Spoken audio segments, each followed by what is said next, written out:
में बड़ा सहज रूप से प्रवेश कर सकती है। और आज से 6 महीना तक बच्चे जो भी जन्म लिए होंगे सबको मार डालूंगा।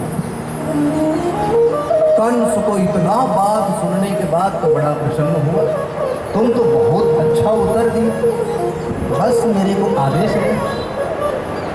यह पंचायत मीटिंग हो ही रहा था, तब तक नंद बाबा दया करके कृपा करके अपना टैक्स कर लेकर के कंस के सभा में पहुंचे और कर अपना कंस को दिए। छोटी सी एक इसी जगह पर एक और कर के बारे में कथा सुना देते हैं, क्योंकि समय नहीं है, ऐसे ही जल्दी जल्दी करते जाएंगे। कंस को आदत हो गया सभी जीवों से कर लेना। जिसको एक बार सताने की आदत होता है ना, तो किसी जीव को छोड़ता नहीं है, वो सब जीव को एक ही दृष्टि से देखता है। जिसको पीलिया हो गया सबको पीला पीला ही दिखाई देगा, जो काला चश्मा पहन लेगा वो काला काला ही दिखाई देता है, अपन में दोष न देख कर दूसरे में ही दोष देखता रहता है। अब कंस को तो सभी जीव से कर लेने की आदत है, तो बड़ा सुंदर एक कथा है। कहते हैं गर्ग संगीता में कि कंस की इच्छा हो गया कि हम राजा वृषभान से भी कर आज तक कभी नहीं लिए, तो कर लेने के लिए वहाँ भी पहुँच जाता है। तो वहाँ सखियाँ और राधा रानी स्नान करती रहती वृषभान कुंड पर। जब दूर से देखे कि कंस आ रहा है, तो ललिता कहती है किशोरी जी भगवान आ रहे हैं। तो बोले भगवान ऐसे कैसे आ जाएंगे, अभी भगवान को तो अभी आने में बहुत टाइम लगे। जब पास में नजदीक आ गए तो कौन दिखाई दिया, ये कंस है।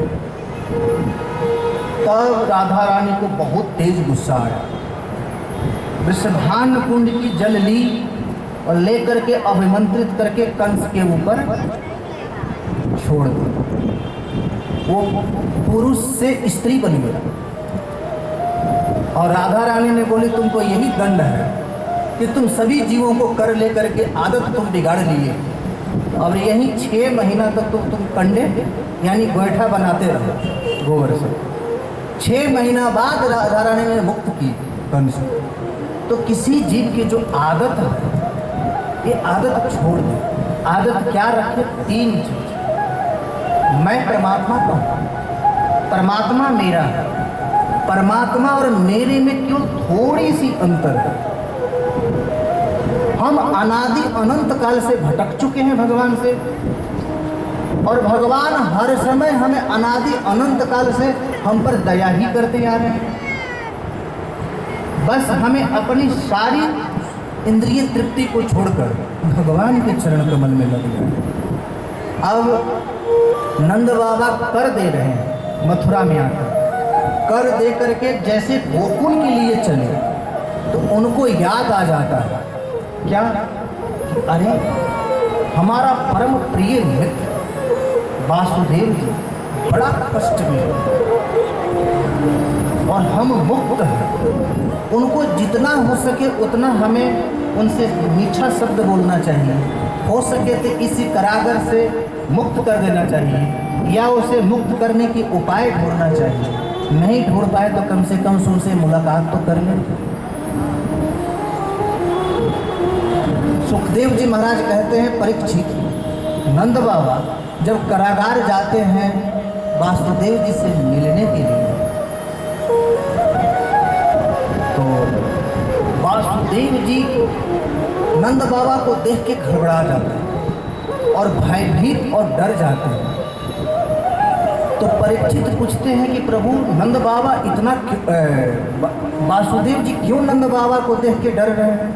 तो डर इसलिए रह रहे हैं कि कहीं हमारे छोटे से बालक कन्हैया को नंद बाबा छोड़ के आ गए हैं यहाँ, और उस माँ भगवती ने आदेश दी थी कि तुम्हें मारने वाला कोई उत्पन्न हो चुका है, तो कहीं कंस नंद बाबा को पहुंचने से पहले कोई राक्षस को न भेज दे और भगवान को कोई हमारे कन्हैया को क्षति न पहुंचा। इसलिए वासुदेव जी नंद बाबा से कुछ बात नहीं कर रहे हैं और मनी मन यही सोच रहे हैं कि नंद बाबा हमारे यहाँ से जल्दी निकले।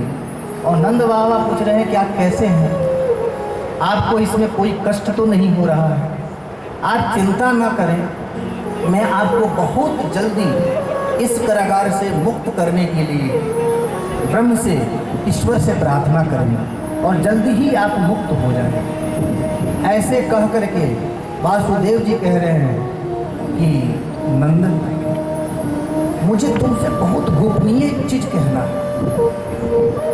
कोई सुन न ले इस कथा को, इस रहस्य को, इसलिए मैं तुम्हें अपनी रहस्य गोपनीय कहना चाहता हूँ। तो नंद बाबा बोले, बताओ।